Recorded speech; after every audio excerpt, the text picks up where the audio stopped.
Hey everyone, I'm Travis Wright, and you're listening to I'm a Fan Of, your show for music, comedy, and more. As always, if you are a musician, a comedian, or just someone that does something interesting, please reach out to me on Instagram at TravisCanListen. You can find me on Facebook at I'm a Fan Of, or you can reach out to me through the website at I'mAFanOfPod.com.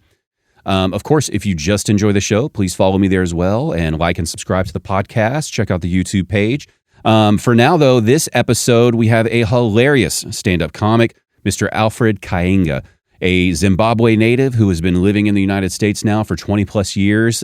He is a hilarious comic, and I mean capital H, hilarious, funny dude. Even me, I kind of slept on this guy. I had heard he was funny. I heard the buzz. He's a really talented comic. I finally got to see him at the Addison Improv, and it just blew me away. He's an incredible talent from right here in DFW, and you've got to go watch him. He tours all over the world, all over the country. Please go check him out wherever you're at. I've got his stuff all linked in the show notes and everything. You need to go buy tickets to his show now. This dude's about to pop off and blow up, and it's well-deserved. I don't know what more to say about him other than I can't believe how much of an experience his show was. I had a fantastic time at his live show. Was thrilled that he was able to come on my podcast here and chat a little bit, and I hope you enjoy him as much as I do. Let's get right into it. This is Alfred Kainga. The I'm a Fan Of podcast. Music, comedy, and more. Okay, Alfred Kainga. My man. What is up, dude? What's up, bro? Not much. Yes. We were just about to chat about all this off the microphone, but we were talking about how you just played the Apollo Comedy Club and sold it out. Sold it out. And I saw the post online, and it's like, you were very confusing to me because you're very good, you're very funny, and then it seems like you are getting these great shows, and that you have a lot of success. But you're still somehow like this, flying under the radar a little bit. Like everybody I show you, they're like, how have I never heard of this guy? And I'm like, that's what I'm asking. How have you never heard of this guy? Is it weird to know that you're having so much success, but there's still so much room to grow? Absolutely. It's actually strange. It's very scary, because I'm excited about it, but at the same time, I'm like, wow. It feels like it's moving fast now, faster than it is. But it's not. You've been doing comedy for a while. 17 years. Yeah, so it's not like it's that fast. I'll tell you this. But it still feels quick, even though you've put 17 years in at this point? It really does, because I remember 6 months in the comedy game. I'm at the Addison Improv. I got an opportunity to open for a guy by the name of Mark Curry. Okay. And hanging with Mr. Cooper. So my God, I didn't even know it until you said that. Dude, I used to watch that show so much. I was a big fan. He was doing stand-up then? He still does. Oh, God. Yeah. I bet he's a killer. He is a beast on stage, right? Yeah. So, I'm frustrated. 6 months in the game. And I say, man, this thing ain't moving fast enough for me. I'm tired. 6 months in. 6 months in. Because I thought in 6 months I was going to be a superstar flying in, jet planes, whatever. But he's like, wait a minute, how long you been in the game? I said, 6 months. And he cracked up. He said, Alfred, let me tell you something. If you're a good comedian, you're going to be discovered in 20 years. If you're a great comedian, 10 years. This is before social media. Yeah. Now it's a little different because now people are getting propelled through social media and all that good stuff. And sure enough, on the 10th year mark for me doing comedy, that's when Kevin Hart picked me up for Heart of the City, and I was on Comedy Central. So now I'm feeling like, okay, we're approaching that 20 years. And I never forgot that. Maybe it messed me up. Maybe I could have, happened sooner. But I'm feeling like, wow, man, there's so many things that are happening in my career right now. I'm excited about it, but at the same time, I'm like, I'm ready now for people to see me and hear what I have to say. Yeah. I think maybe 5 years ago, I wasn't ready. Yeah. In the comics, I'm not a comic, I just enjoy comedy, but the comics I talk to, they all kind of talk about how, in the moment, you always think you're so good. Yeah. And then once you hit those milestones, and like you said, you can look back and it's been 5, 10, 15 years, you start realizing like, oh, it was okay, but I wasn't ready. It was okay. Yeah, I wasn't ready. It's like you're maturing still. That's it. That's it. And I still got a lot of room to grow, but I feel like, okay, put me on something. Let them see me. As somebody who watches it, I feel like you're dead on the advice you got anyway. He's dead on about the time span, because I think what happened over the last probably 4 or 5 years, social media just confused the whole comedy game, right? Like all the regular formulas are gone. Yeah. And so you had all these people who were kind of funny online, and then they started stand-up. Yeah. And then those people are all hitting their 1, 2, 3, 4, 5-year mark, and they realize like, oh, there's a lot of work to be done. That was the first bump. That's like where you were at 6 months. They just accelerated there quicker. Exactly. And so now that group, not saying that's bad, but just now that they're kind of realizing like, oh, I got a long way to go. Right.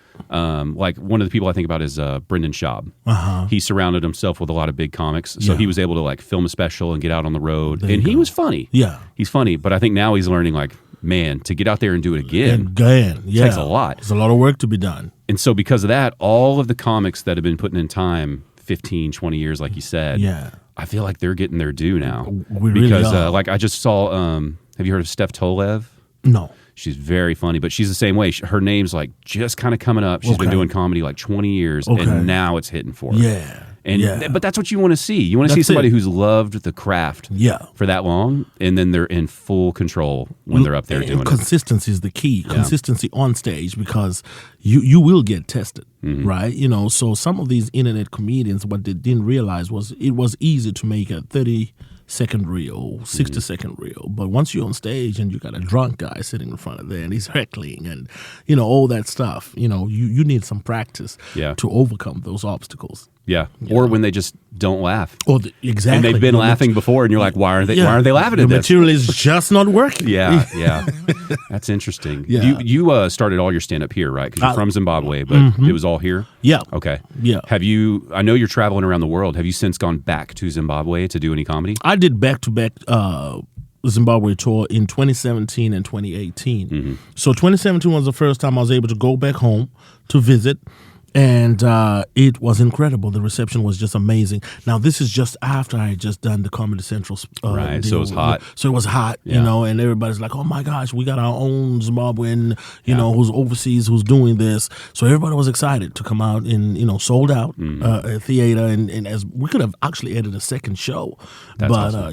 It was incredible. And they received the comedy very, very, very well. Did you have to tailor your material? Like, did you have to put a twist on your material for a Zimbabwe audience instead of an American one? I did pretty much the same. Yeah. Except for the fact that there's some stuff that I actually added in my native language. Yeah. What is the native language? Because y'all have like the most in the world over there. Nigeria has the most in the world. But y'all are close. Don't y'all Zimbabwe's close. Yeah. We got. I think, I don't know, maybe 13. If I don't want to lie, because nowadays you say something wrong and people are like, how dare you say that? Yeah. Let's cancel Alfred Kainga. Exactly. Right now. He doesn't know how many languages this country has. But so you got to do something in your native language. In my native language called Shona. Yeah. And, Shona. Okay. Which was incredible because I had never performed a comedy in Zimbabwe, right? And I've been honing my skill here in the U.S. It's nothing but English.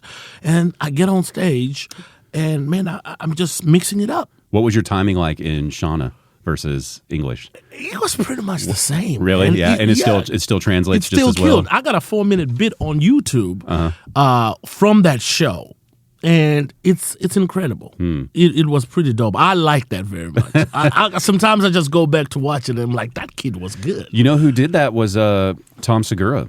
Oh, really? He is I can't remember exactly what it is, if it's Spanish or Mexican. I don't think he's Mexican. His mom is from some. Anyway, he speaks Spanish fluently, very well. And so he was doing only Spanish tours in addition to his English tours. That is pretty badass. That is cool. And he was having to say, like, this is a Spanish show. Do not buy tickets. If you don't know Spanish, you will have a horrible time. Wow. Because people were showing up going like, what the fuck is this? That man was getting the American dollar and the pesos. Bro, brilliant. So you got to get that Zimbabwe money. I'm telling you. Is that language, how far throughout Africa does that language go? Zimbabwe. Just Zimbabwe. Okay, so it's only going to work there. Yeah. All right, it may not be as lucrative as the Spanish tour. Then. Absolutely, yeah, but you'll do the whole of Zimbabwe with it. Yeah. Now, you have been here 22 years now, right? 22 years. So what, you would have moved in your like early 20s here? I was, I turned 21 here. I was. You turned 21 here? Yeah. So you have just now this year been in America longer than you were in Zimbabwe. Absolutely. What's that like, Ain't that man? crazy? Yeah. What's that like knowing that you are now more more Americanized American. than African, which is a trip. And knowing that half my life, my upbringing, my foundation is in Africa, and then my adult life, I've made my name in the U.S. Yeah, and I have to think about that sometimes. Like this is crazy. Yeah, and I have to toss it up. Like, where would I live for the rest of my life? Where would I, can I see myself going back to live in Zimbabwe? I don't know.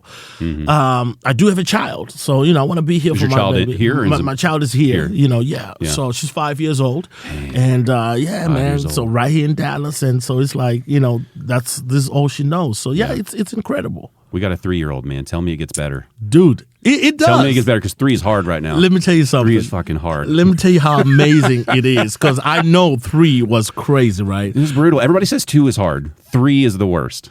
I was very fortunate, though. Our child was pretty cool, in those ages. It wasn't too bad. But I enjoy this age now, because the other day we got to watch Cocaine Bear. Me and my daughter. You're watching Cocaine Bear with your 5-year-old? With my 5-year-old.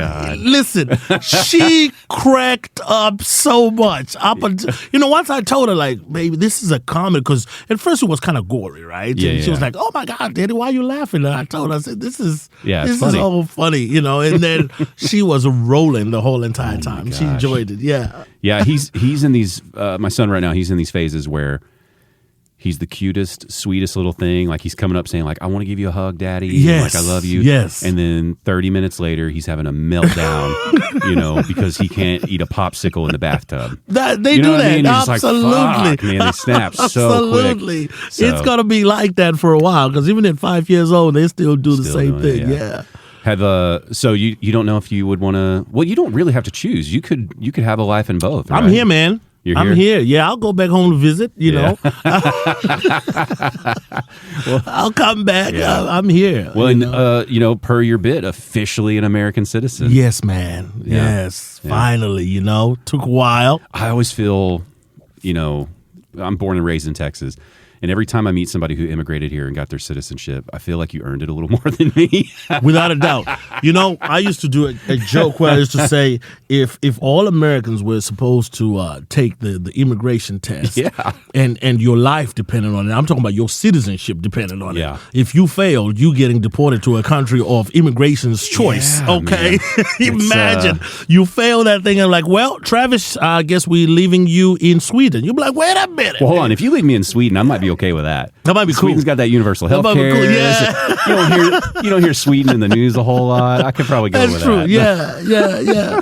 But it's something else to be sent back. Yeah. To be sent over somewhere where you can't come back anymore. Ooh, that's a scary thought. I don't want to step all over your bit, but I do want to talk about a little bit of the citizenship stuff, because, part of your bit is talking about how, Donald Trump motivated you to get your citizenship. Hey, man. Was it really? Did you really feel like, ooh, I could be sent away, I need to get on this? The process had started then, but when the election process started and Donald was threatening, I was like, yeah, let me get my shit together. So what were you here on before? Was it just like a working visa? No, I started off as a student visa, then it changed to a work authorization, green card, and then, you get your citizenship. Yeah. I'm just learning about that, because there's several working comics here in DFW that have immigrated here. Yeah. There's like Pung from China, Pung. Arun from India, yeah. You from Africa, and I know there's more I don't know, and it's like, oh man, I forgot that there's a lot of paperwork involved, and even just working at a comedy club. Like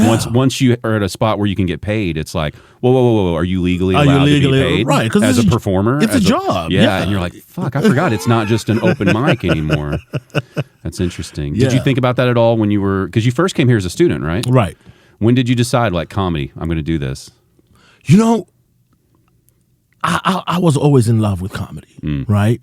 And even back home in Zimbabwe? Even back home, but I wasn't performing. Okay. So the comedy that I knew back home was sitcoms, Seinfeld, Martin, the Redford, Sanford and Son, that's what we knew was comedy.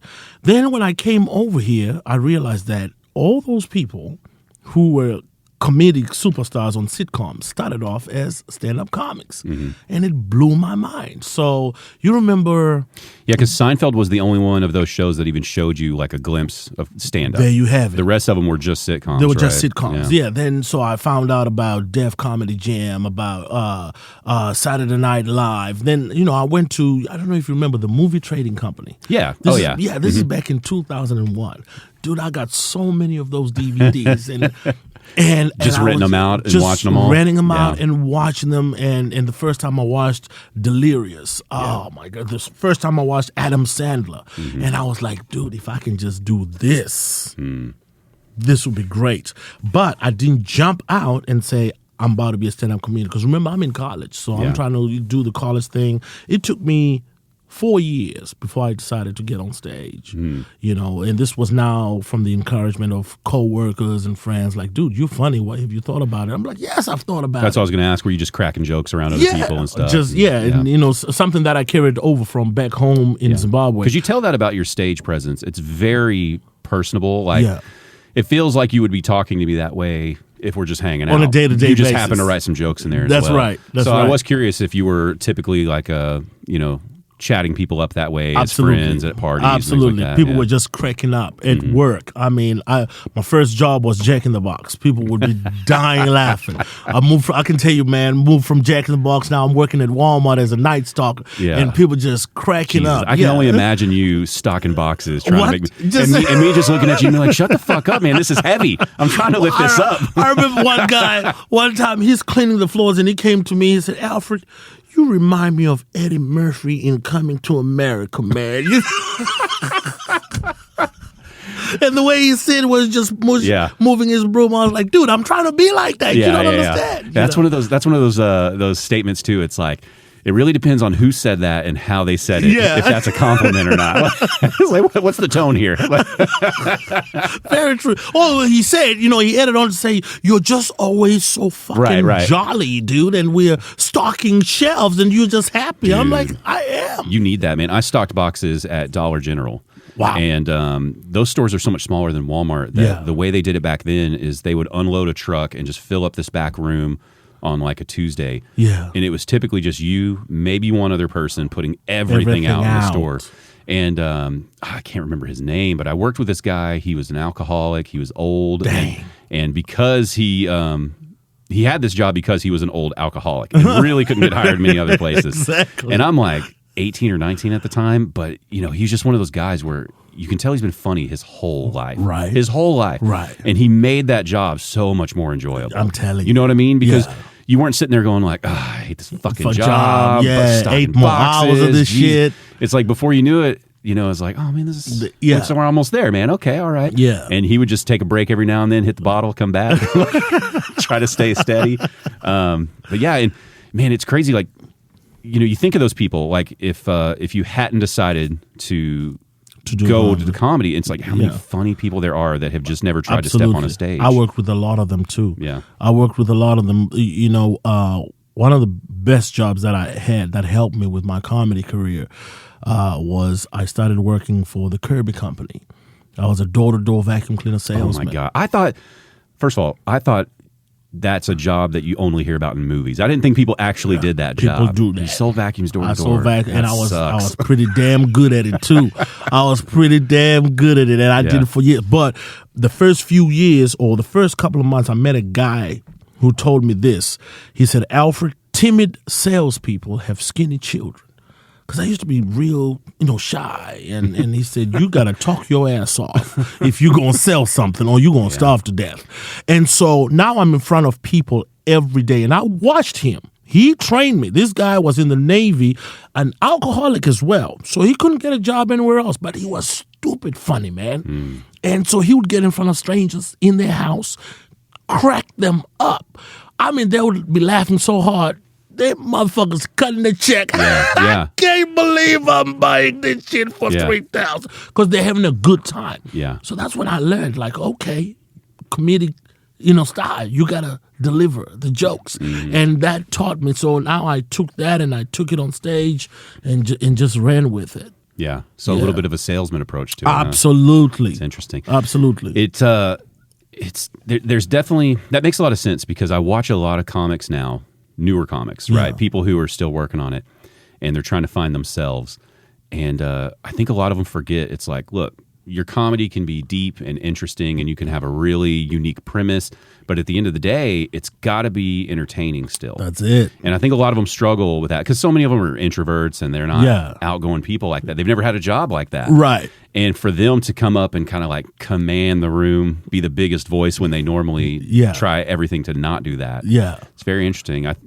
That's vacuum sales. Huh? It molded me, man. How long did you do that? Dude, you won't believe me if I tell you. Those years? Yes. Jeez. I was so good at it. Is that like a commission-based job? Commission-based, strictly. And I was so good at it, at one point, they almost gave me my own franchise where I could open my own shop and hire my own people. But then I knew that was going to be for life. Isn't that interesting, though? Because that would have been a good path. You probably would have made some money. Absolutely. And then, even though vacuum door-to-door sales aren't a thing now, you would have had money to pivot to something else. To something else. Be fine, right? Yeah, you'd have been fine. But you wouldn't have sold out a show at the Apollo. At the Apollo. I wouldn't be flying to London next week to go do the O2 Arena. Yeah. Or the Wembley where I've performed before. You know, some of these great venues where I've done, you know. And this was a much longer road to get there, Much longer road. Yeah. Because the guy I used to work for, he was actually pissed when I told him, I said, look, I'm going to pursue my comedy career. I'm not going to be opening a business like you did. And he was like, dude, I'm a multimillionaire. What is wrong with you? You're throwing away this talent that you got.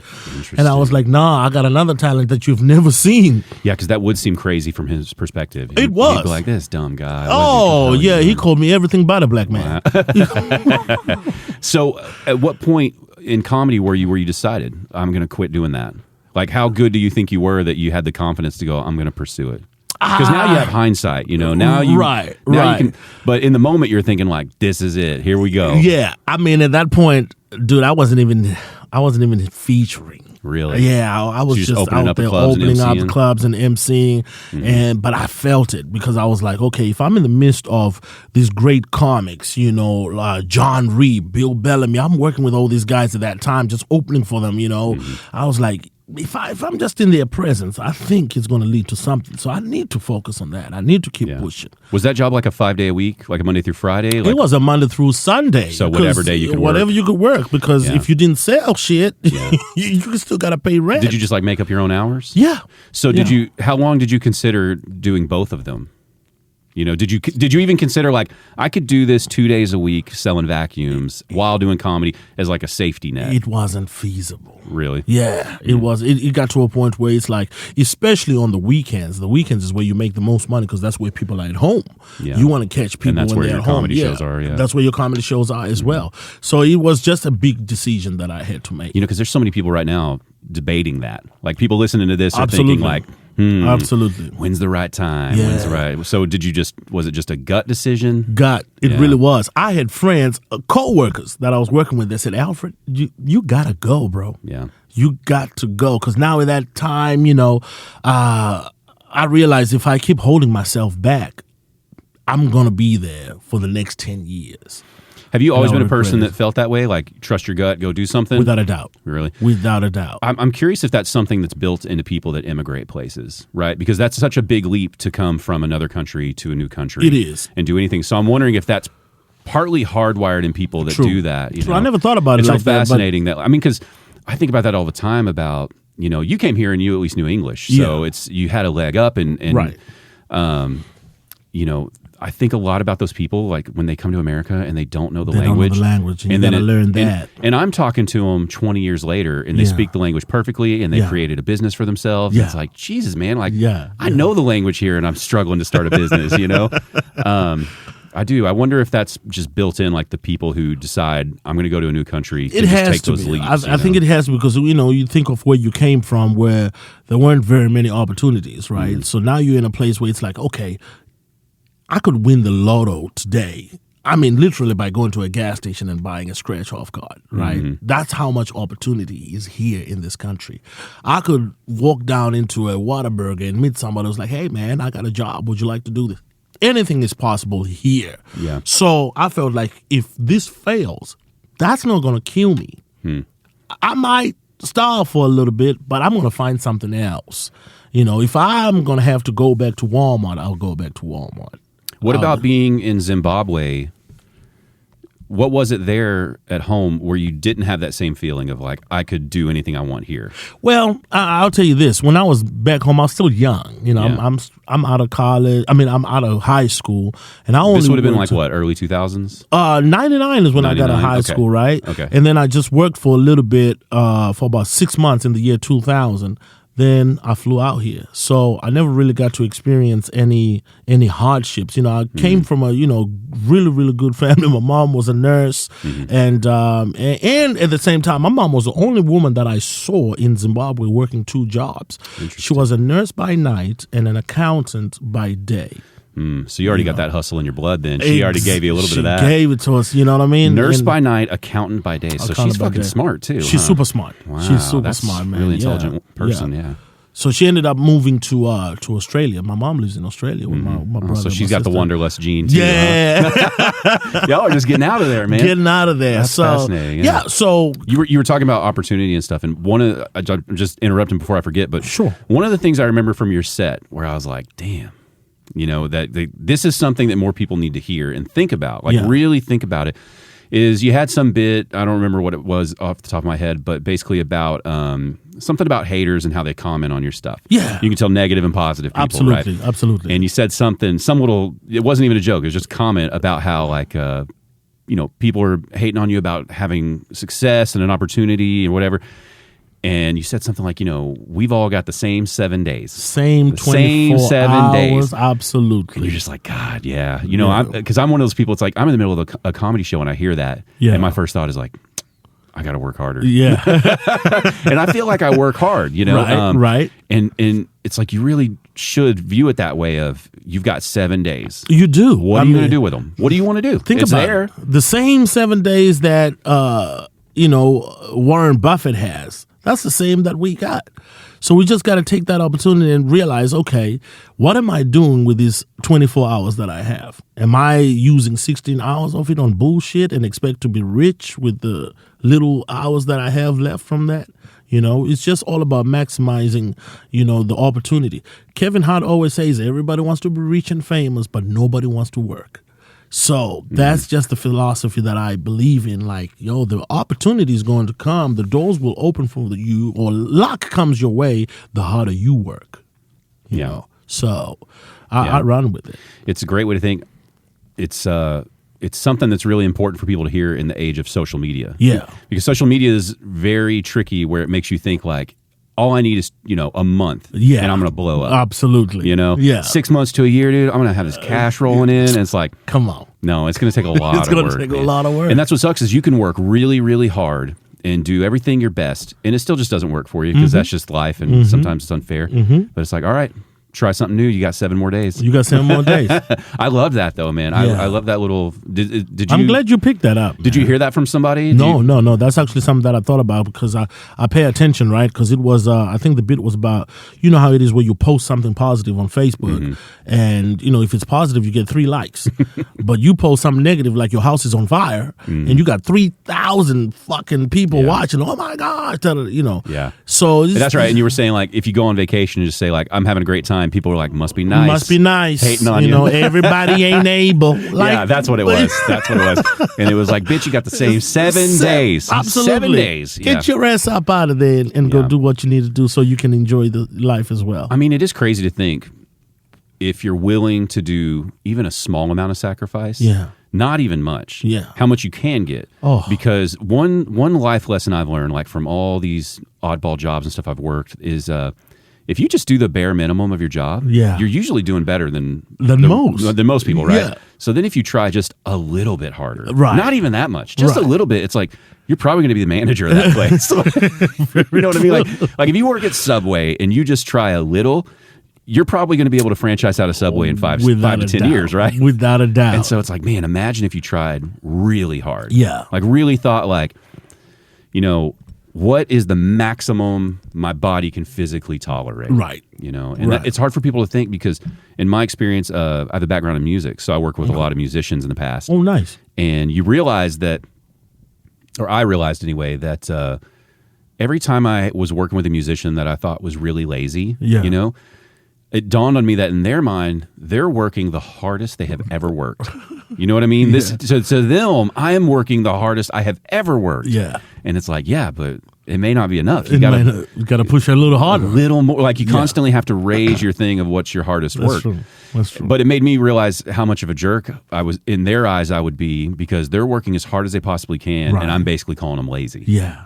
You know, Yeah. and so that whole hard work of like, it's such a tilted scale, like just depending on your life Relative, experience. right? Exactly. Yeah. Exactly. It's But interesting. if you notice in any grouping, in any organization, there's always 20% of the people who are pushing the 80% of the work effort. Yeah.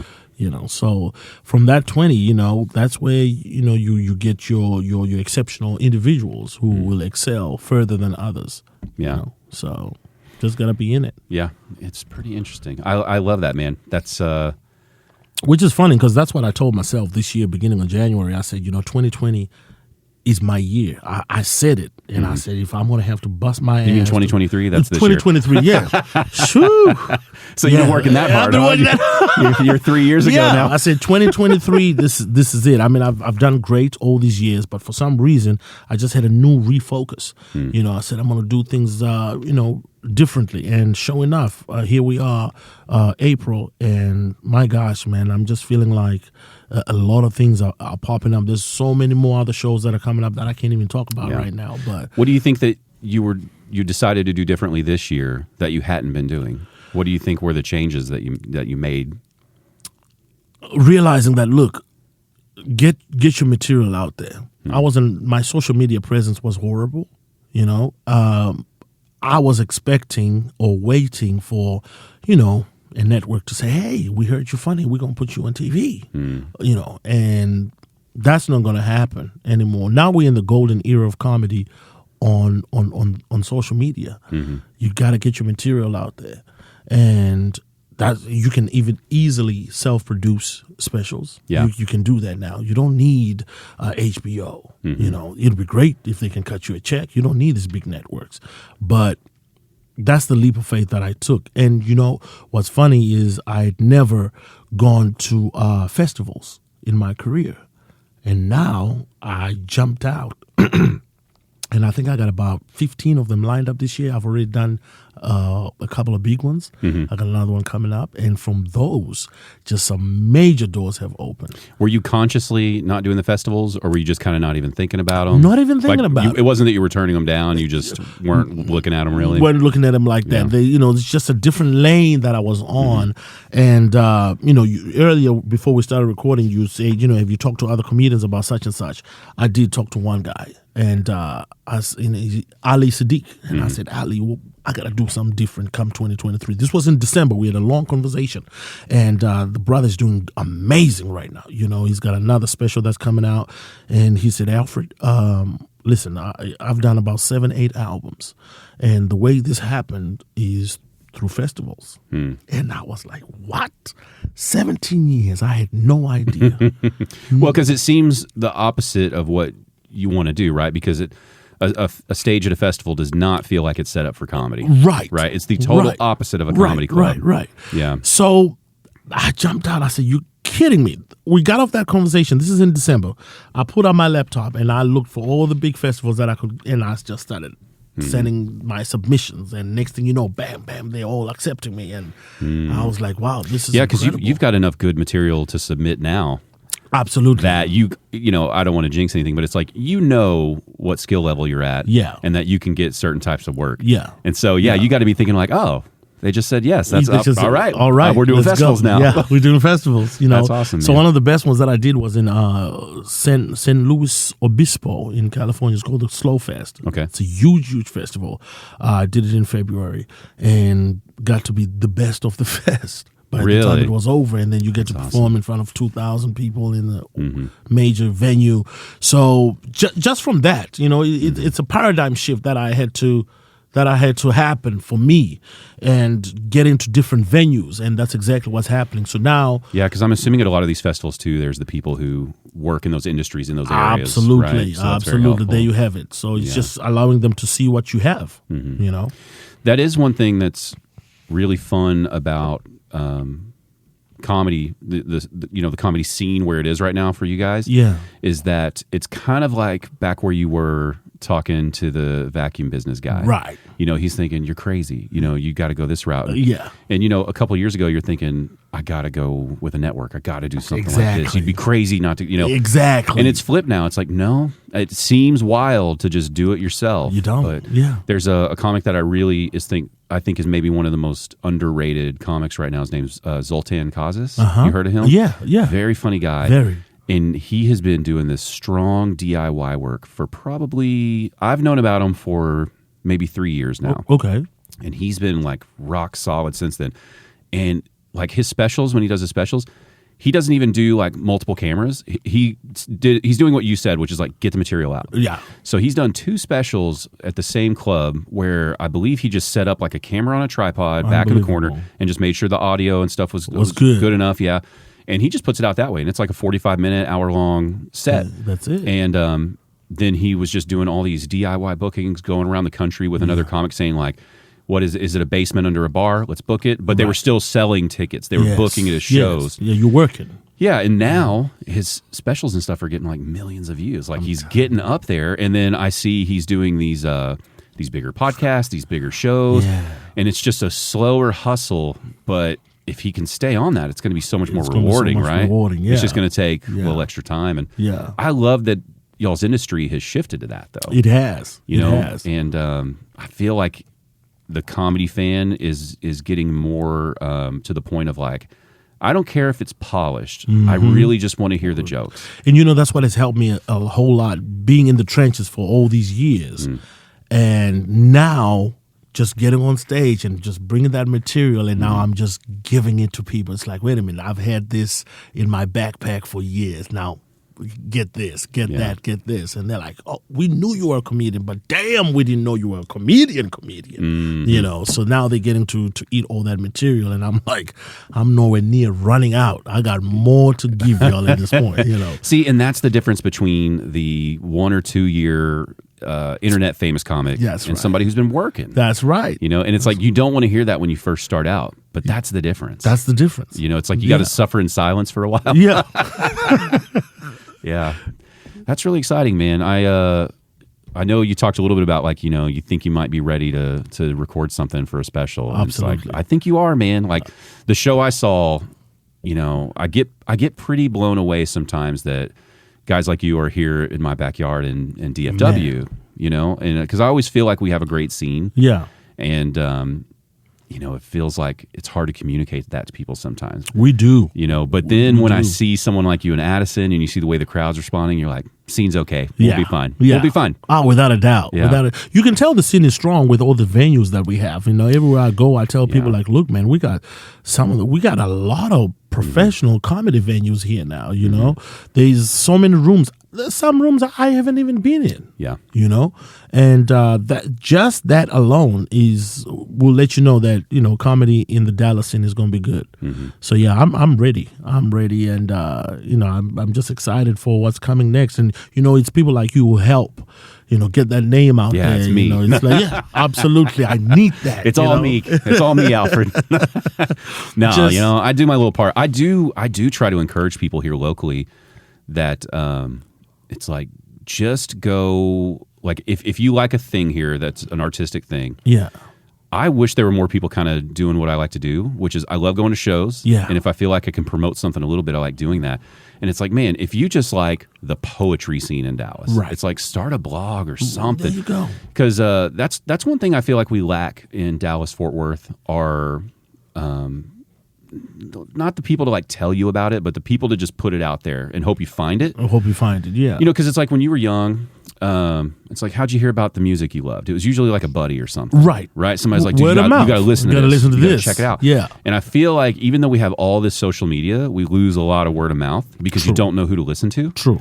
And I'm not saying you have to listen to me, but that's my goal is to curate enough stuff where you can go, that's right. This guy's usually got some okay taste. That's right. Let's see who he likes and then go watch something. Absolutely. So it's like, if you think you enjoy writing or just doing, YouTube reviews or something, it's like people need to start doing more of that. They do. Because where like if you want to promote something, you don't have a lot of options to reach out to here locally, right? To say like, hey, I'm putting this out. Can you do a review? You're right. And I feel like that's really important for different scenes. I think that's what L.A., New York, Chicago, they have that. They have plenty They've of got that. 50 people who will do a write-up on something. And that goes without saying, because I was thinking about that. I don't know if you remember when I was at the show and I said, man, we should have sold this joint out. Yeah.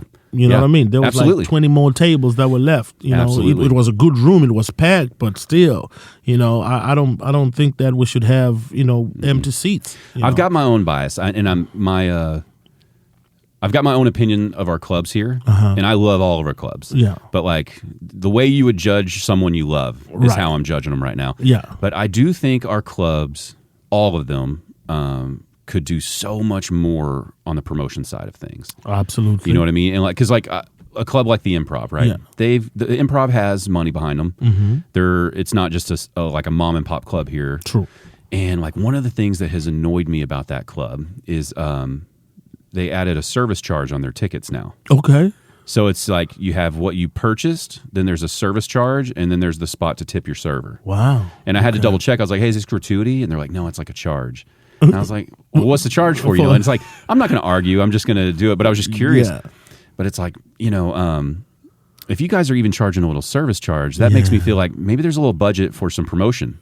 For these weeknight shows and stuff. True, it's like more than just like a sign out front, which is lovely, but it's like real promotion. And it's not just the Improv. I'm just picking on them because, it just came to mind. But every single club here, it's like, well, what are y'all doing on y'all's end to help the performers? That's right. That way you can hold the performer to the high standard of like, hey, we promoted it. Yeah. What have you been doing? What have you been doing?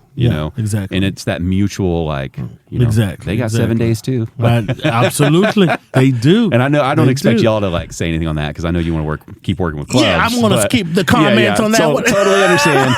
I'm just saying it for you. And like, again, but I get it though. It comes from a place of love too. Like I'm not going to say, I'm super thankful that we have the Addison Improv here and all these clubs. Man, I've seen a lot of amazing shows there, and it's like I don't like the service charge, but I'll pay it. Like, I know. You ain't the only one who complains about the gratuity. That's what that was, right? It was not gratuity. Oh, it's a service charge on top of the gratuity. It's some kind of random charge. I don't know what it's for. If anybody listening works there and wants to explain to me, like it could be something totally valid that I don't know. So if it is, let me know. But it seems strange. Yeah. But yeah, and then on the flip side, I feel like people here just don't know how much comedy is an option. Absolutely. Right? Yeah. And so I feel like if you're somebody who goes to comedy shows here locally, you know. Yeah, but you now have an obligation, right? Like bring a friend with you. Yeah. Bring somebody who has never watched comedy. And show them this is here. Like it's almost like all of us have to do this little bit of work here if we're going to really build it up. That's what I love, man. When I get off a show and someone is saying, man, I've never been to a comedy show in my life, and this is the first time I've been here, and I like that. Yeah. And I always like to talk to the person who brought them, like, thank you for doing that. Yeah, because I love comedy, but I still remember when I was first going to shows. Yeah. It was excitement on a whole nother level. Because you feel like you're at a circus. Yeah. You know what I mean? It feels like you're supposed to be there, but at the same time, it's like a dirty secret. Like, I don't know if I should be here. I'm hearing all this dirty stuff. Did you hear what he said on stage? Yeah. It's exciting. It's so much more exciting than your typical, going out on a regular dinner date or something. Yeah. It's a different vibe altogether. Do you remember your first live comedy show that you watched? Do you remember who you watched live first? Who did I watch first? I can't remember who my first comedy show was, but I remember Tom Rhodes being the first one that I remember. And he had just this incredible show.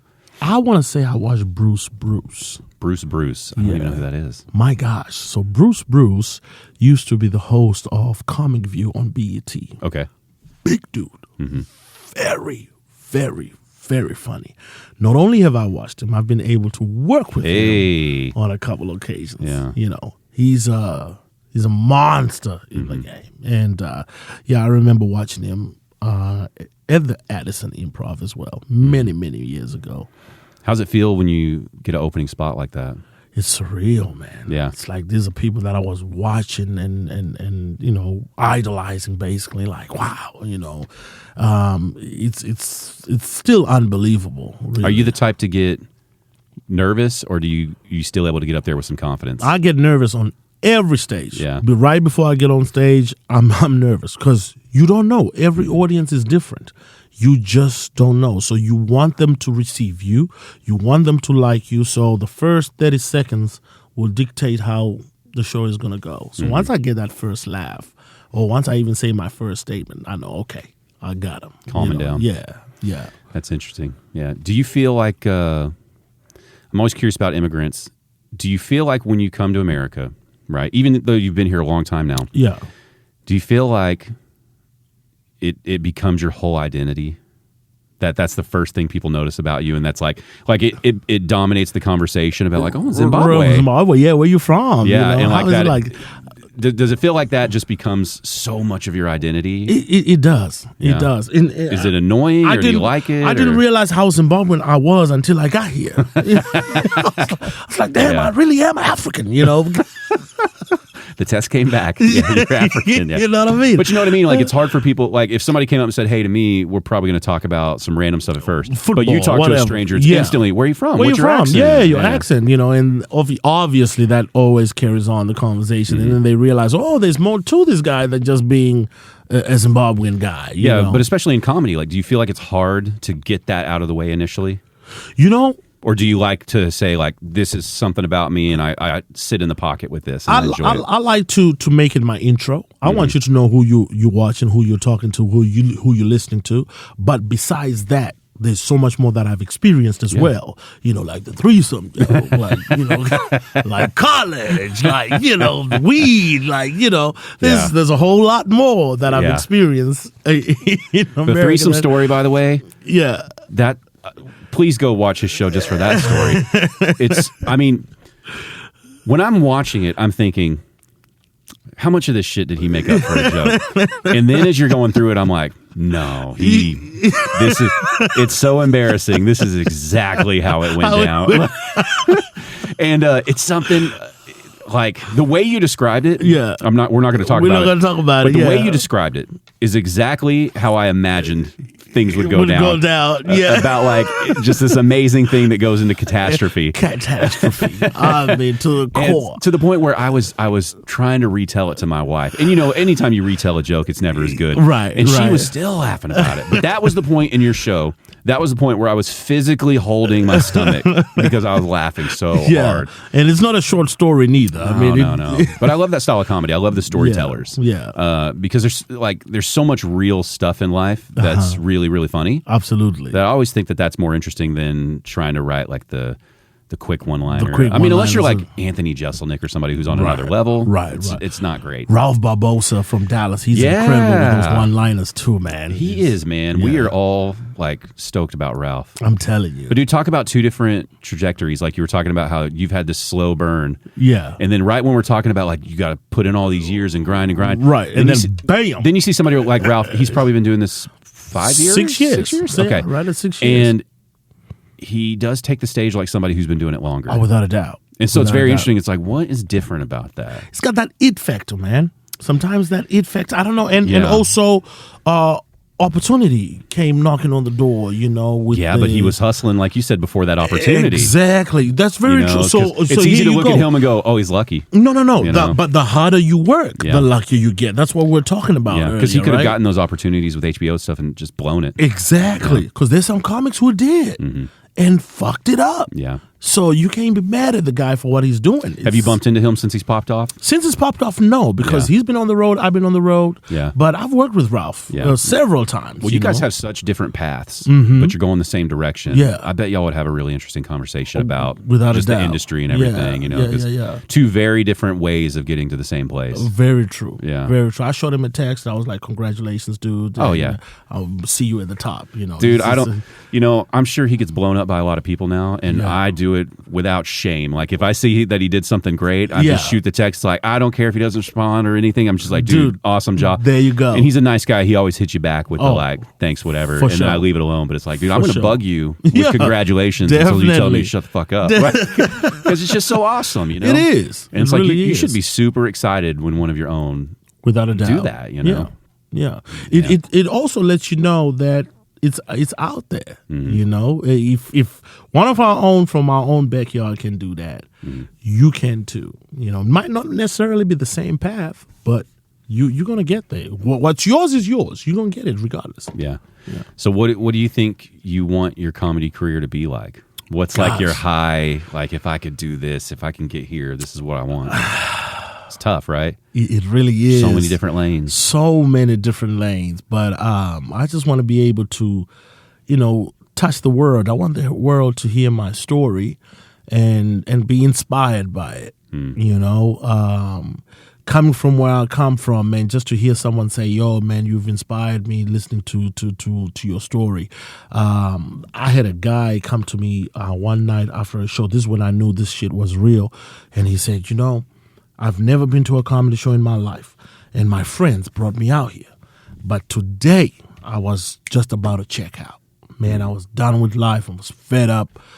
But I'm sitting here and I'm laughing, I'm listening to your story, and I'm just dying and I'm cracking up and I'm thinking to myself, why do I want to kill myself? There's so much more to life. Listening to you gave me hope. That's what I want.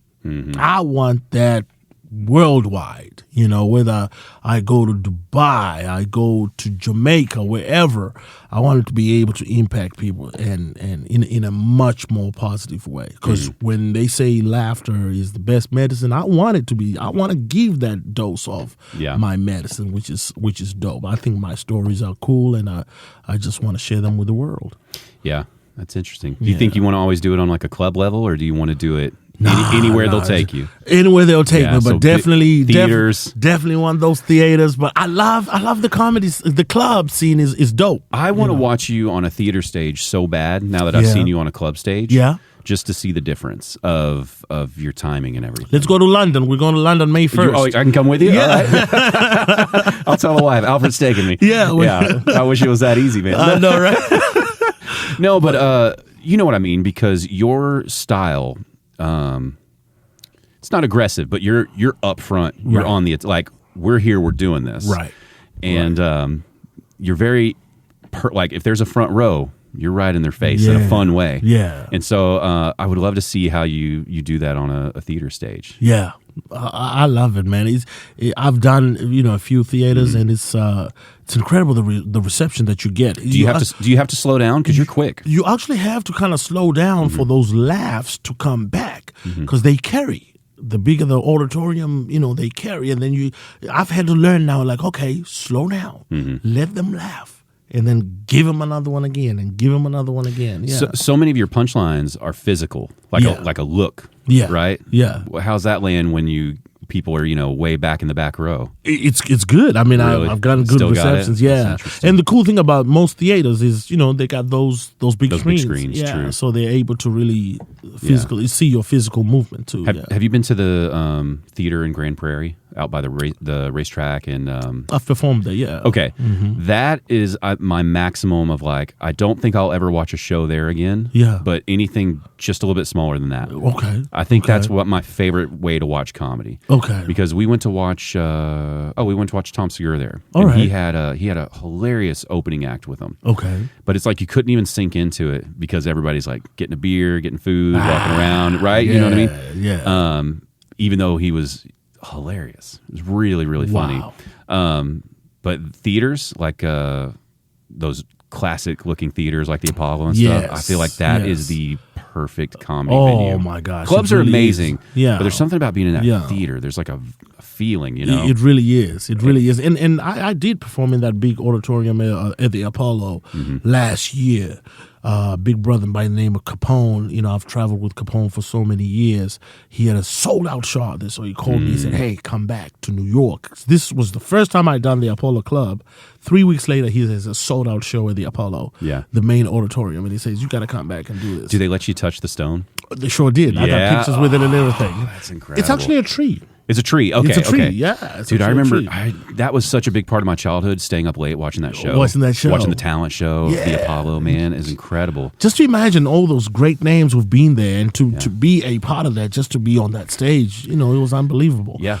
I mean, it was the ultimate open mic, but you didn't know it when you were young because you'd never heard of that concept. Right. And it's like now knowing, it's like the nerves it takes to be essentially a nobody and get up there in front of a crowd that can really turn on. Like the Apollo crowd, when they loved you, it's like they gave everything, right? And But if you went up there and you were kind of a chump or kind of a jerk, it's like, man.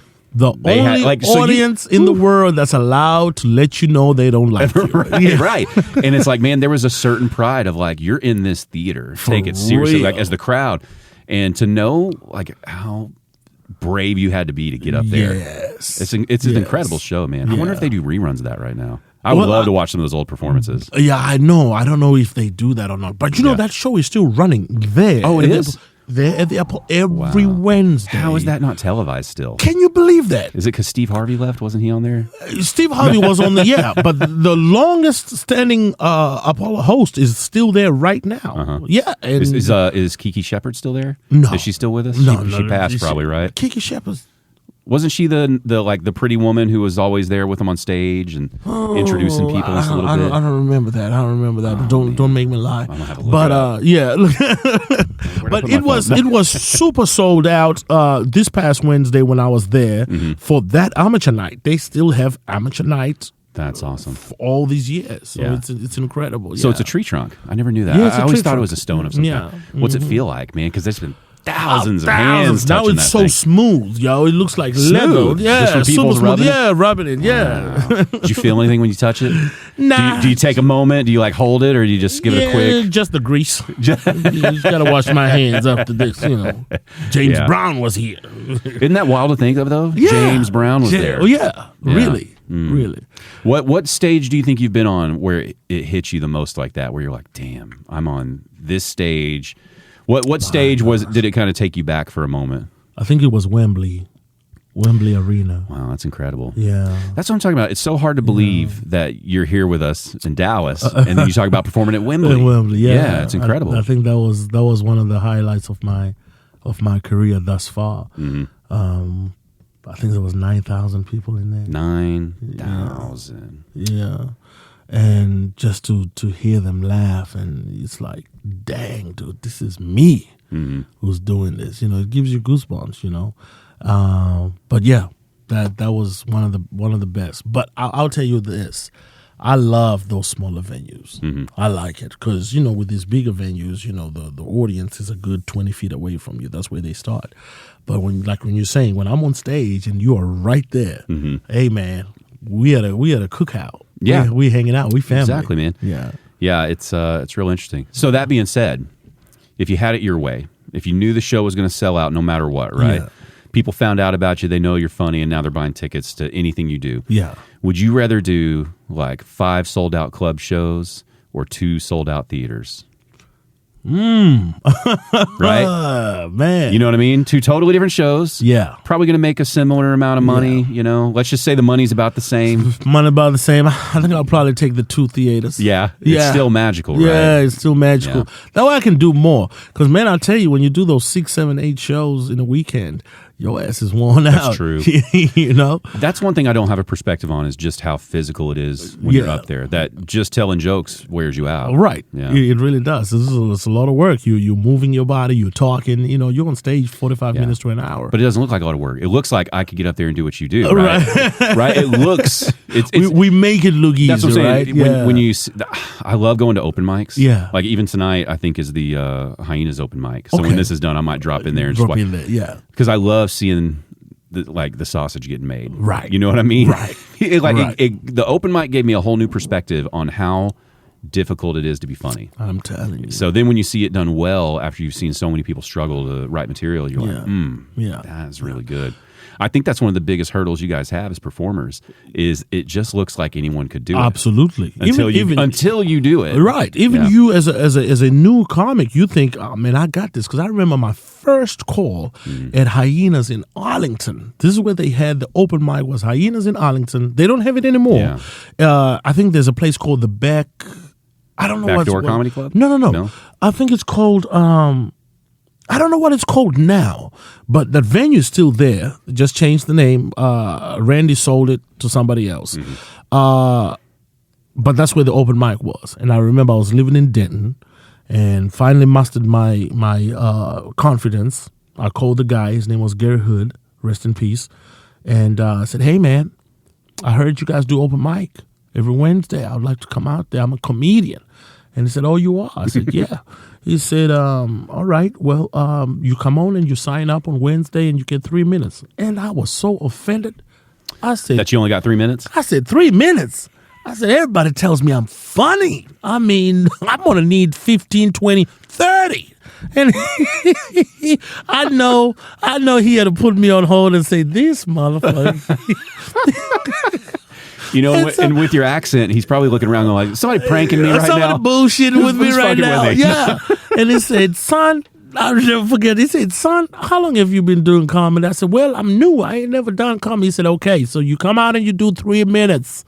You don't have 30. I said, I'm going to show him. Yeah. And this was a week. So I'm in my room practicing my mirror. I got my timer, right? So I'm doing the little jokes that I've written down. I'm practicing them.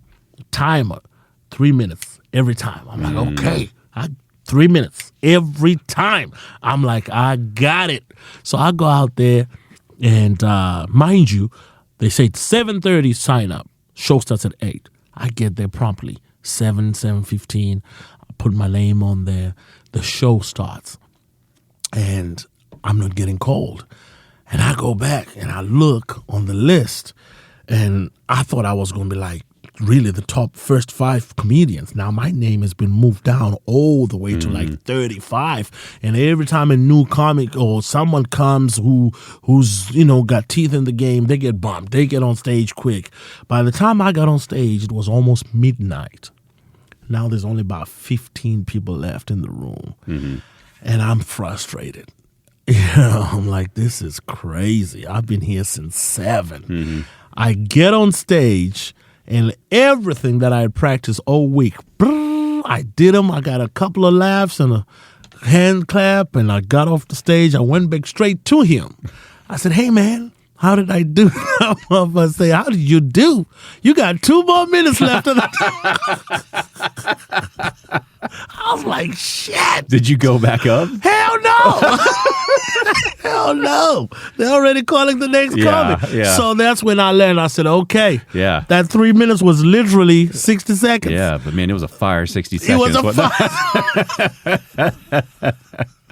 Oh, my gosh. So I had to learn, you know. Yeah. Like, you got to put it all together to get it going. It's brutal. The only time I've ever even considered doing going on stage and trying to tell a joke was when Kill Tony came through Fort Worth. That's the dude. And we'd been drinking beforehand. Yeah. And are you familiar with his show about how you sign up for it? Okay. Yep. And so Name of the bucket. Yeah. So, you know, I was already a fan of his show. I'd been listening to it, so I knew how it worked. And, you know, he was at the time was doing his show in L.A. Okay. So all these hungry comics out there, you know, he'd probably have like 100 people sign up. Right. And so we came to Fort Worth. Me and my buddies were drinking before the show and just eating food and chatting. And we all learned, like, we'd all secretly been practicing like 60 seconds. And, you know, we're feeling each other. Like, you want to sign up? You want to sign up? We're like, get another beer. I'll fucking sign up, right? And so we get there. We sign up. He comes out on stage. And there's not 100 people that signed up. Ooh. There's like 40 people that signed up.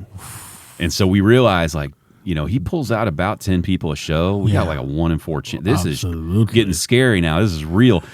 And that's when I realized, like, ooh, there is a pressure to getting on that stage that you don't understand. Because, you know, keep in mind, like, I've never, ever attempted to do comedy at all. Yeah. And I'd been, like, practicing in my apartment of, like, if I did get called up, you know, I'd tell about this. I had some material about how my dog's racist, and people always say, like, your dog gets it from you. Right. So now I'm worried I'm a racist, right? And it's not funny stuff. But so anyway, every time his hand went into that bucket, we're literally like, my buddy's sitting in front of me, you're just grabbing his shoulders like, oh my God, we're going to get called.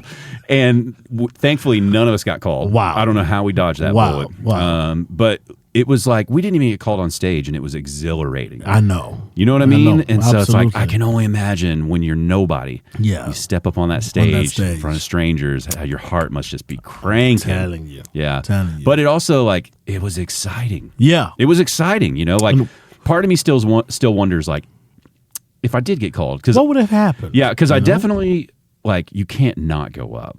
right? Of course. You gotta go. You gotta go Even up. if you fall on your face, just Yeah. take your licks. Yeah.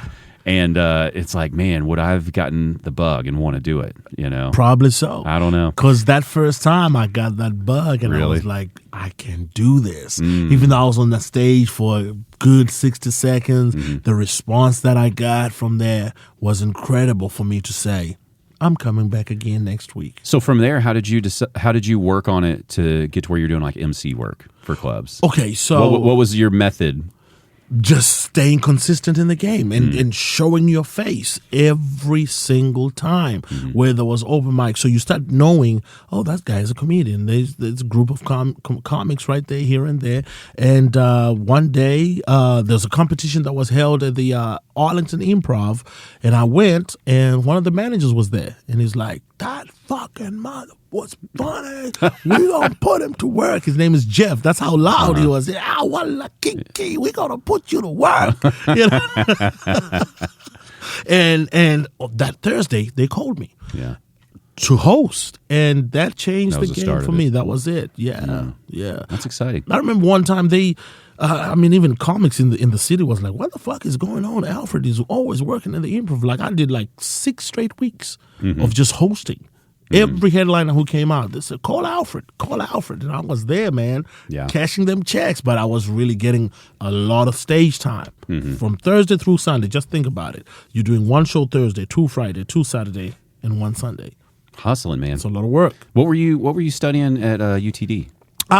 Business marketing. Marketing. Man. I'm all about that money, man. How long did you stay there? I didn't finish. Yeah, I remember you saying you didn't finish, but how long were you there? 2.5. 2.5 years. So I started off at North Central Texas College in Gainesville, Texas. Then from there I moved to NCTC, and I was just like, you know what, man? This was my mother's dream. I got a new dream. And, how'd you break the news to mom? Yeah, she didn't like it. Yeah, but how did you tell her? You got to fly home for that one? Or no, hell no. I think I didn't even tell her for a year. No. Yeah, I was just grinding, man. I was Your poor old mom thought you were in school for a year. So then I told her, look, Mom, I can't do it. I can't do it. I'm pursuing something else. Did you tell her something else, or did you tell her comedy? I think I told her comedy. Yeah. Yeah, I told her comedy. I said, I think I can do this. That's bold, man. And she was like, what? You know what helped me? That's bold, because she sent you across the Atlantic Ocean Absolutely. to get an education. But you know what helped? And here you are fucking around on a comedy stage. The fact that I was out here by myself helped me a whole lot, because she couldn't be in my face like, what the fuck are you talking about? So just being out here, that freedom and that ability to make my own decision without being influenced by somebody else. Yeah. That helped me a lot. Do you think if you would have called her sooner, you would have felt guilty and stopped? Oh, yeah. Yeah. But now, once I told her, I said, dude, it's sink or swim. You gotta do it now, because, Well, forget leaving the country and coming over here. Just having a mom who was a nurse and an accountant. Yeah. And you're telling her, like, I'm going to tell jokes. Yes. Because my mother was all about the books, man. Yeah, because she's got no way to calculate that and go, she's probably thinking, like, and how do you make money? Yeah, exactly. What are you doing here? They paid you $9. You know what I mean? Damn. How long from when you started until she got to see you perform?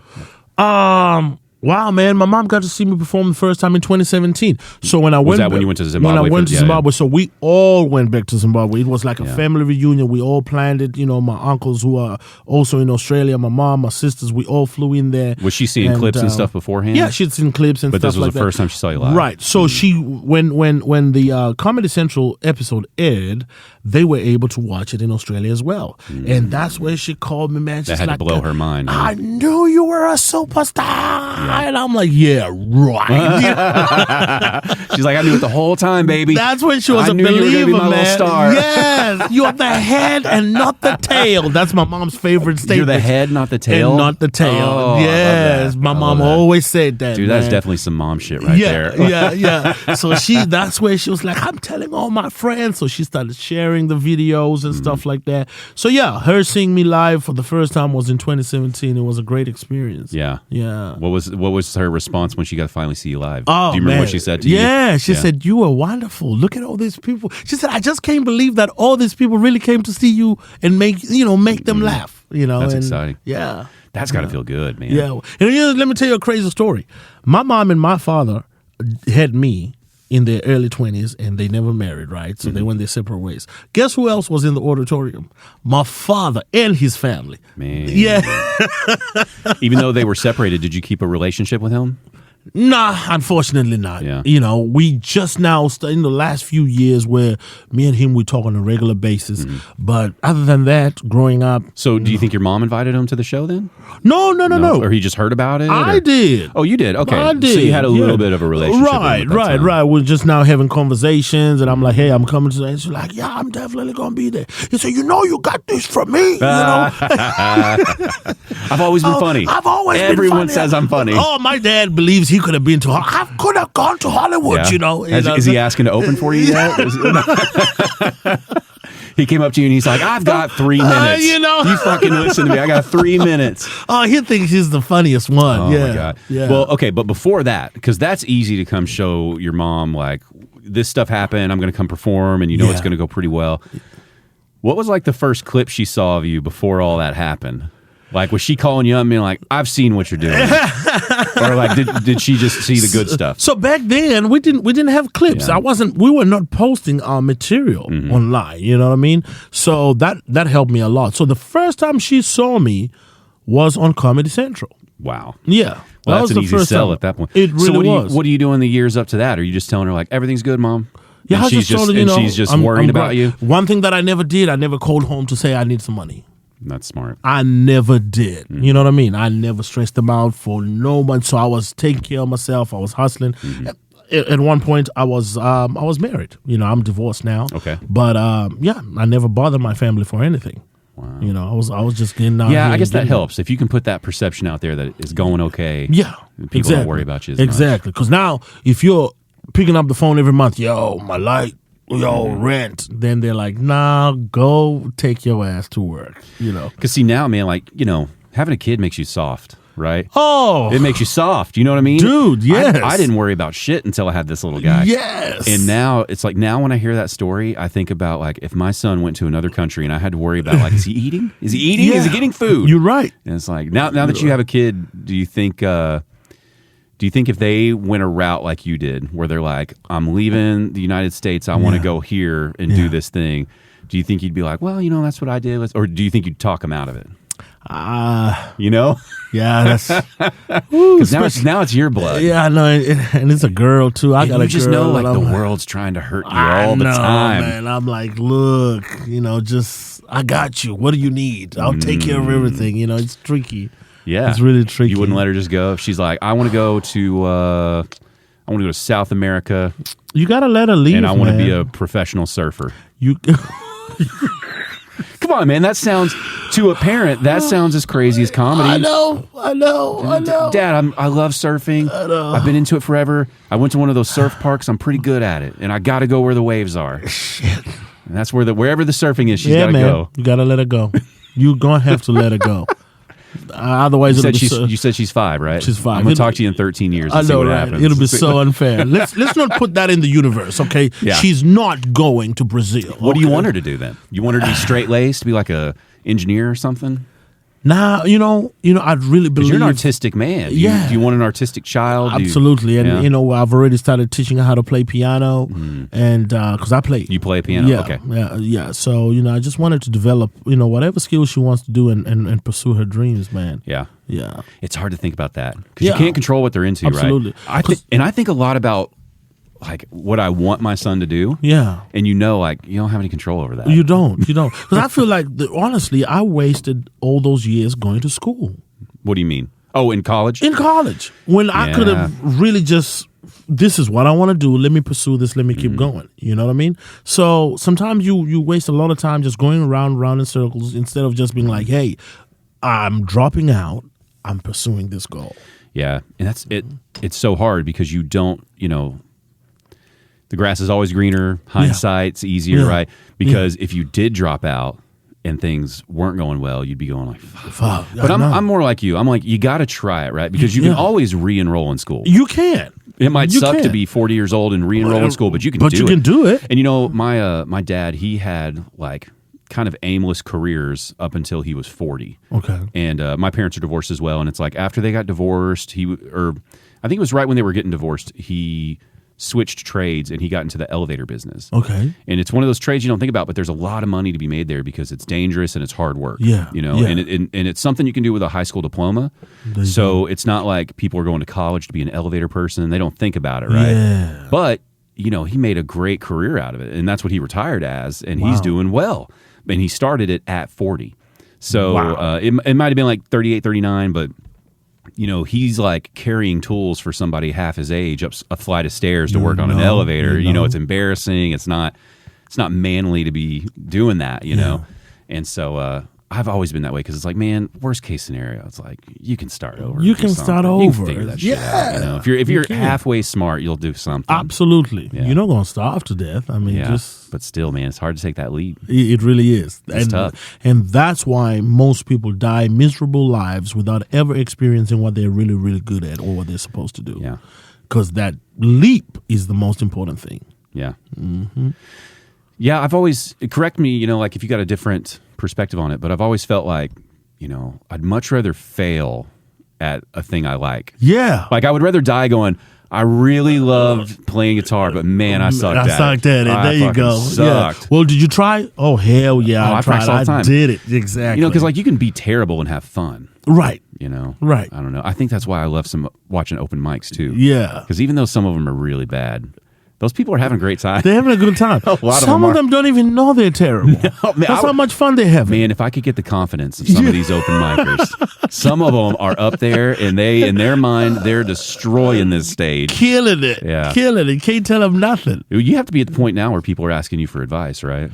Yeah, it's gotten to that point, which is crazy because I'm like, hey, I'm not where I'm supposed to be at it's gotta yet. Feel weird, know? Right? It really, really does. Do you even like to give advice, or do you stay away from it, or like if someone's like, hey, Alfred, you know, like you're popping off, and I'm just starting, like, what should I do? You know, do you just give them a? I mean, I just kind of tell them, you know,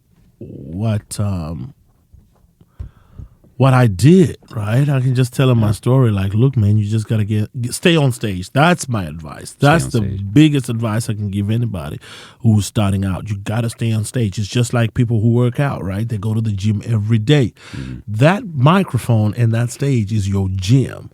The more you're on it, the more you're going to figure out who you are and what you're supposed to say. You're not going to figure it out at home. Yeah. And how many of them did you tell them, like, just quit, dude? You fucking suck. No. That's not me. Come on, man. Come on, man. That's definitely you. I've seen I picture you just smoking a cigar and just be like, kid, you're never going to have what I have. No way. I'm not a dream killer. But I've seen some dream killers out there, man. There was a dude, man. He's a host. I'll never forget this. You know, at an open mic, a guy comes on stage and he bombs like real bad. And the host gets back on stage and said, hey, man, how long you been doing comedy? And the guy says, I started in 94. He said, shit, you should have quit in 95. Oh, you know? Brutal. I'm telling you. I'm like, wow, I can't do that. Even as a fan, I have to check myself a lot because I'll be watching someone that's what I think is really bad. Yeah. And in the back of your mind, you're just like, man, this person needs to fucking quit. And then I'll see someone who I haven't seen in like a year perform who I felt the same way about. Yeah. And now they're better. Absolutely. And you're like, all right, maybe I was judging them a little too hard. And you start to realize, like, man, it can just connect for people and turn on at any moment. There you go. You know, it like, really can. Guys like Rodney Dangerfield didn't hit it till they were old. Oh, absolutely. You know, it's like you just never know. But he didn't quit, right? Yeah. See, and that's the beauty of our career. Imagine if Rodney Dangerfield was a rapper.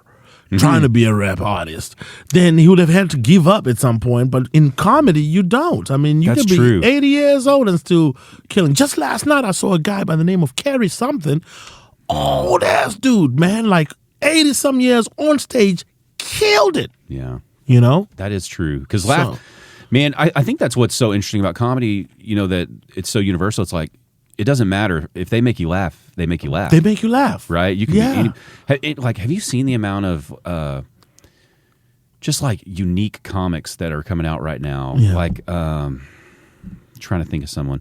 I can't remember his name right now. He's going on through the Kill Tony circuit right now, but he's mute. He's doing comedy with a cell phone. Wow. Or like a Bluetooth, like he's typing his comedy out, jokes. And it's like Stephen Hawking, a computer voice telling his jokes. Wow! And it's just such a random way of doing comedy.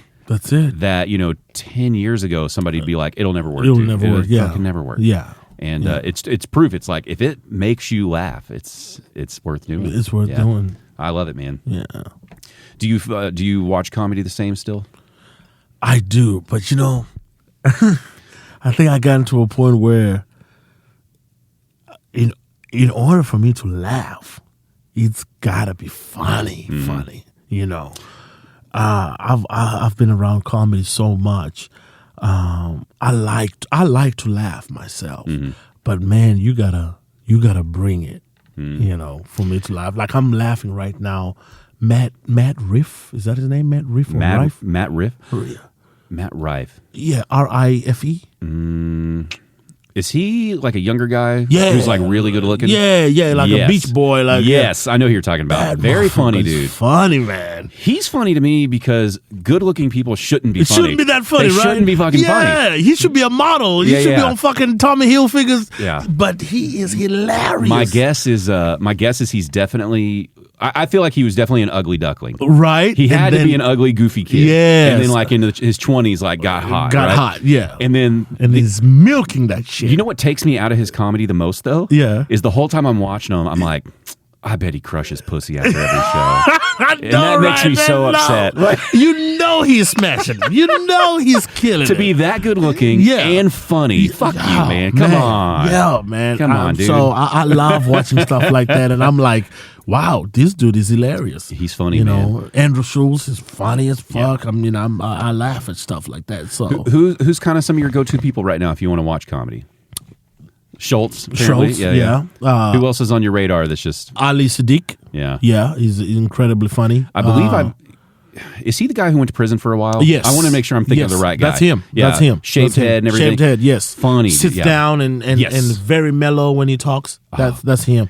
And Roy Wood Jr. Man. Dude, he's... People sleep on him because he's on a TV show. Right. But the guy's a very funny stand-up and comedian. His stuff is smart, man. Very. He blends the line of smart and like he sounds like he's a stupid guy. Yeah. But he's not But fucking he's stupid. Brilliant. He's really smart. He's brilliant. Kind of like how Tracy Morgan, it's like he makes you think he's really dumb. Yeah, but he's funny.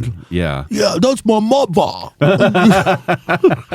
Is that my father? Yeah, I like that shit. I remember he had a line on 30 Rock, Tracy Morgan, where he said something. I don't remember what they were talking about. And he's like, and that's because the government is putting AIDS in our chicken nuggets. That's a metaphor. And I'm like, it's like, Jesus, what did you just say? It's like so fucking funny. And again, it's like, it's so stupid that you had to be a pretty smart guy to write that shit. Absolutely. But yeah. Yeah, those are the guys that I'm watching right now, man. And it's just like they're elevating that game. So it's like when you watch that and you're like, damn, dude, I got work to do. Yeah. It's crazy to know that I'm living in an era of comedy that's going to be talked about. Yeah. That there's these heavy hitters, man. Because a guy that's always struck me really hard is Bill Burr. I relate to his like anger and his rage and his ranting so much. Dude, he's incredible.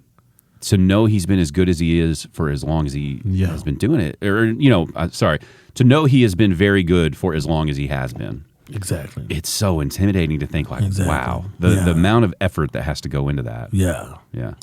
I like Bill. I like Bill a lot.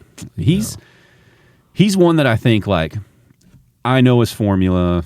I'm probably not going to laugh very hard on this new special. And then it comes out and he proves me wrong every time. Yeah, he's always got a real unique take on it. Yeah, we're in a very, very good time of comedy, man. We really are. Do you think you're going to go down to Austin at all? Oh, yeah. That new club down there? Oh, yeah, for sure. Yeah, Mothership. I feel like you would thrive down there, man. Yeah, I'm looking forward to it, actually. Yeah. Do you know people down there to help set you up with I that? do. Yeah. I do. Okay. I got a few contacts out there. I'm going to be making my way down there. Because there's no reason as close as you are to that stage. Definitely. No reason. Definitely. Yeah. So, making my rounds. Have you seen the little video of what it looks like? No. You need to go to his Instagram. He put up like a video where there's like a drone flying through it, and it shows you the club. Nice. It's beautiful. It's like normally I can look at a club and go like, I hate this. I would change that. I would change that. And it's like the clips I saw, I was like, man, it's kind of exactly what it needs to be. Small room, big room. Listen, man, Austin is on fire right now. Yeah. It's exciting for all of us, really, because now Dallas is, we're so close to them. And I'm ready for the mixing and matching of Dallas and Austin. Exactly. DFW as a whole, Right. Because a ton of funny people down there need to be hitting these stages up here. There you go. And our people need to be hitting those stages down there. And just make Texas a force of comedy. It is. That's why I'm not moving. There's no need for me to move. With where my focus is, I can, if I'm needed to be in New York, I can be in New York in 2 hours. I can be in LA in 2 hours. But right here in Texas, man, this is the Mecca right now. Yeah. This is where we need to be at. It's exciting, man. It is. How's it feel to know you're performing in an era of comedy that's going to be blessed, remembered, man? Really, really, really blessed. And for my name just to be mentioned among some of these, names that are being mentioned is like, okay, all right, this is pretty cool. I never imagined, but this is pretty cool. I was listening. Man, I can't remember this guy's name. I just always call him Mikey V because his last name is like, it's a long last name that starts with a V. Okay. But he's like a white Northeastern guy. I'll text to you later. It's like Vicini or something. I can't remember it. But anyway, he's very popular. He's not going to be upset that I can't remember his last name. All right.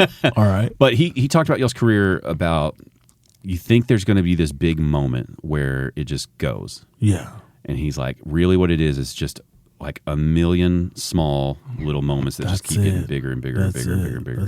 That's it. That's where you're at right now, man. Yeah. You're just living in the little big moments coming up here and there. Thank you, man. Yeah, that's exciting. I wish you weren't so positive, though. I wish I could get you on here and you'd be like, man, I fucking hate this. I hate that shit. Because you make me mad. You're so happy. I shouldn't be upset about that. I know, right? It's good. Listen, I guess that's the perspective that we bring as an immigrant, man. There's so little to complain here that even if I want to complain about it, by the time I do complain about it, I'm like, shit, that ain't even a big deal. You know what I mean? What it is, though, is growing up in Texas, when you see someone that nice, they're usually phony. Right? It's usually that Southern hospitality that, hello, hi, how are you? And then you leave and then you're like, that motherfucker. Yeah. So it's at first it's angry when I see you being this happy. And then I'm like, oh, no, that's nice. Yeah, that's good. That's really who he is, man. That's really who he is. Yeah. Well, dude, thanks so much for coming on this show. What's the way you prefer people to find you? Is it all Instagram? What do you like? Instagram, yeah. I'm pushing a lot of Instagram. Is it all just Alfred Kainga? Alfred Kainga on Instagram, on Twitter, on Facebook, on TikTok. TikTok is almost about to go away. Yeah. Do you think it's going away? I think it's going to go away. So I've already jumped on this new American TikTok called Clapper. You ever heard Clapper? of that? Yeah. Clapper. Okay. Clapper. I kid you not, dude. Like Clapper. CLAPPER. Okay. All right. Yeah. I had no idea this shit was around. I just downloaded it like last week. I got like 105 followers on it right now. There you go, man. Clapper, dude. I'm like, wow. Sound like some shit you get when you fuck around. Hey, if you guys want to sponsor the show, just let me know. That's awesome. Brought to you by Clapper. By Clapper. By Clap Her? No. All right. Yeah. I didn't think you were going to tell me that. It's crazy. Well, dude, best of luck with everything, man. I don't see anything slowing down anytime soon. Thank you, man. So just keep doing what you're doing. And anything else? You got any big shows coming up? You want to? This will be out in about a week. Okay.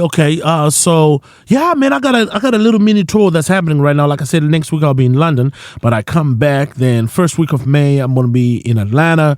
Then June I'm going to be Wiley Comedy Club in Dayton, Ohio. Okay. This just got bought out by Dave Chappelle, from my understanding. Yeah. So I'm really excited about that. Wow. So we're going to be out there in June. Got another big festival coming up. So yeah, just follow me on Instagram, Alfred Kainga, ALFREDKAINGA. And you'll be able to see me if I'm in a city near you. Yeah. Yeah. Yeah, and check the notes of the podcast and everything. I'll have all that stuff linked up so people don't have to search it out. Yeah, awesome. Dude, thanks so much for Your coming pleasure, on, man. Appreciate Your pleasure. it. This is awesome. The I'm a Fan of podcast, music, comedy, and more.